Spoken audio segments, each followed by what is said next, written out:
E agora eu vou conversar com o Ederson Viana. O Ederson é mestre em administração de empresas, administrador, contador, tem especialização em auditoria, é especialista em planejamento de projetos, contabilidade gerencial, controle financeiro, consultor corporativo e é sócio do Grupo Destra. O Ederson Viana, bom dia. Bom dia, Antônio. Bom dia aos nossos telespectadores. Tudo bem, Ederson? Graças a Deus. O Ederson, a gente já vem falando já há algum tempo, principalmente em relação agora ao imposto de renda, novas alterações no imposto de renda. E hoje nós vamos tocar mais uma vez nesse assunto, porque é muito importante. Tem muita gente ainda com dúvidas, apesar de que no site da Receita Federal tem lá um tira dúvidas, mas nunca é demais a gente estar falando e fazendo aí uma prestação de serviço. O Ederson Viana, programas de declaração e entrega do imposto de renda, vai de quando a quando? Antônio, hoje, nesta quinta-feira, agora às 8 horas da manhã, a Receita Federal do Brasil está disponibilizando já o programa para elaboração e geração da declaração do Imposto de Renda 2016. Porém, o programa está sendo disponível hoje, mas você só tem condições de fato, encaminhar a sua declaração de Imposto de Renda para a Receita Federal do Brasil a partir do dia 1º de março. Celular, tablet...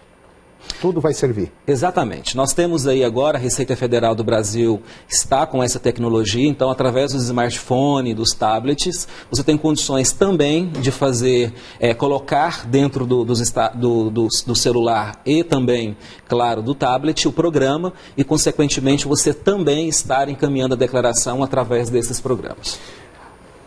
Para a pessoa que vai declarar o imposto de renda, é importante ele fazer um rascunho da declaração? Nós já falamos sobre isso. Exatamente. Nós temos aí já nos últimos 2 anos, a Receita Federal do Brasil deu essa possibilidade do contribuinte estar, de fato, fazendo o rascunho da sua declaração de imposto de renda. Qual que é, de fato, a vantagem disso, Antônio? É que você tem condições realmente de fazer simulações, saber como que está as suas contas diante do leão. Então, através do rascunho, você tem condições de, ao longo do ano, lançando as suas despesas, lançando os seus rendimentos e, consequentemente, você acompanhar como que está a sua situação de prestação de contas. E uma grande vantagem, Antônio, que através do rascunho, uma vez lançado no rascunho, você tem condições de importar isso para o programa da declaração do imposto de renda, consequentemente, você não perde dados e não perde trabalho. Ou seja, depois que você concluiu o rascunho, você faz uma importação para o programa da declaração do imposto de renda. Em relação à alíquota para a declaração do imposto de renda, ela aumentou? A alíquota ela não aumentou, Antônio. O que nós tivemos, na verdade, foi uma variação justamente dos rendimentos, ou seja, que vai de 4,5% até 5,2%, em que houve, de fato, a atualização da tabela do imposto de renda. As alíquotas continuam mesmo. O que, de fato, houve de atualização foram os limites. Agora, isso não vai fazer com que o contribuinte pague mais imposto de renda? Não, isso não vai fazer com que o contribuinte pague mais imposto de renda, porque a alíquota ela permanece a mesma. O que vai fazer é, de fato, por exemplo, alguns contribuintes que às vezes estavam isentos e que não estavam obrigados a declarar o imposto de renda, eles passam, de fato, a ser obrigados a partir dessa atualização. Nós já estamos prestes a começar a fazer a declaração do imposto de renda. Começa daqui uma semana, 2 semanas. Exatamente. Né? O que é que você orienta a uma pessoa que tem que fazer a sua declaração de imposto de renda, independente se ele é um funcionário, ganha aí o mínimo possível, ou se ele é um grande empresário? O que você sugere a ele? Antônio, o que nós temos orientado ao contribuinte, se ele está dentro das regras de obrigatoriedade para a elaboração e entrega da declaração do imposto de renda, uma das grandes preocupações que precisa ter hoje, de fato, é em relação à movimentação financeira. Como nós estamos aí falando sobre a e-financeira, nós temos aí uma situação seguinte, eu tenho que ter uma movimentação financeira que seja compatível com a minha declaração do imposto de renda. Se estiver fora, obviamente, com o cruzamento de dados agora, vai ser chamado para esclarecimento. O Ederson, a alíquota do imposto de renda e deduções, como é que está essa situação? Quem paga, quem não paga, quanto paga? Ok, Antônio. Nós temos, na verdade, uma tabela que ela é uma tabela progressiva, né? Essa tabela progressiva nós temos alíquotas aí que vai desde, de fato, 5% até 27,5%, né? Ou seja, os isentos são de 1.903 e 98 centavos. De 1903,99 até 2.826,65 centavos, nós temos aí uma alíquota de 5%. De 2.826,66 até 3.751,05 centavos, a alíquota do imposto é de 15%. De 3.751,06 centavos até 4.664,68, a alíquota do imposto é de 22,5%. E acima de 4.664,68 centavos, nós temos aí a alíquota máxima, que é de 27,5% sobre o rendimento. É muita coisa, não é, Wellington? O Ederson, desculpe. Exato. É bastante elevado, né, Antônio, a alíquota, e aí a gente tem, de fato, a partir de agora, ou seja, um profissional que ganha R$ 1.900, ele hoje já paga imposto de renda, ele já tem um imposto de renda retido na fonte, se ele for funcionário.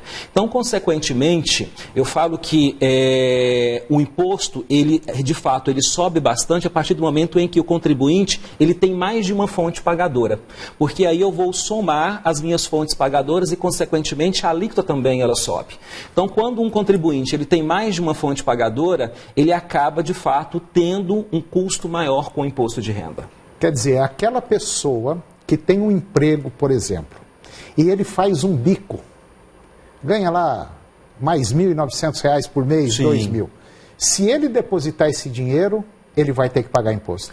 Com certeza, porque o que vai acontecer? Com a e-financeira agora, como os bancos, as instituições financeiras vão encaminhar para a Receita Federal as suas movimentações, a Receita vai entender que ele tem, então, esse rendimento. Consequentemente, ele tem uma outra fonte pagadora, esses rendimentos vão ser somados e aí ele vai, então, elevar a alíquota dele. Às vezes ele está dentro de uma alíquota que está em torno de 15%, somando os rendimentos, vai para uma alíquota de 27,5%. Pegou, não pegou? Pegou. É nesse sentido que eu quero te falar que aumentou, então, o valor que a gente vai ter que pagar de imposto de renda se tiver 2 empregos. Exatamente. Aumentou, né, Antônio, justamente por causa dos cruzamentos de dados que nós temos hoje. Agora, e quem é que está isento de imposto de renda? Nós temos algumas situações para a isenção do imposto de renda. Nós temos aí, para a pessoa estar dentro de uma condição de isento, ele não pode ter recebido um valor superior a R$ 25.661,70 dentro do ano calendário 2015. Não possuir propriedade acima de R$ 300 mil. Então, se ele tiver propriedade acima de R$ 300 mil, ele está obrigado a declarar. Ederson, deixa eu abrir um parênteses aí. Por exemplo, na prefeitura consta que muitos imóveis estão aí na faixa de 150, 180, 200 mil. Certo. Mas acontece que essa residência, por exemplo, às vezes vale mais de 300. Como é que fica essa situação? Eu vou por qual valor? Nesse caso, Antônio, você vai, de fato, pelo valor venal do imóvel. Pelo valor venal? Pelo valor venal. Pelo valor que está na prefeitura. Normalmente lá no IPTU ou no IPU, ele traz o valor venal até para que ele possa, de fato, majorar a alíquota, né, sobre o imposto. Então, você vai sempre levar em consideração esse valor. E quem mais está isento do imposto de renda? Dentro dessa situação, nós temos essas condições que nós acabamos de falar, e aí nós temos, às vezes, aquela pessoa que é portador de uma doença grave, né, ele está, de fato, também isento do imposto de renda, câncer, às vezes a pessoa é soro positivo, tem algumas situações que ela está isenta de declarar o imposto de renda. E aí a gente precisa, de fato, entrar na legislação para saber quais são as condições que isenta a pessoa de apresentação da declaração do imposto de renda, porque nós temos diversas situações. Cada caso é um caso. Cada caso é um caso. Tá certo. O Ederson Viana, mais uma vez, muito obrigado pela sua participação. Muito boa e até o próximo programa. Obrigado, Antônio. Até o próximo programa.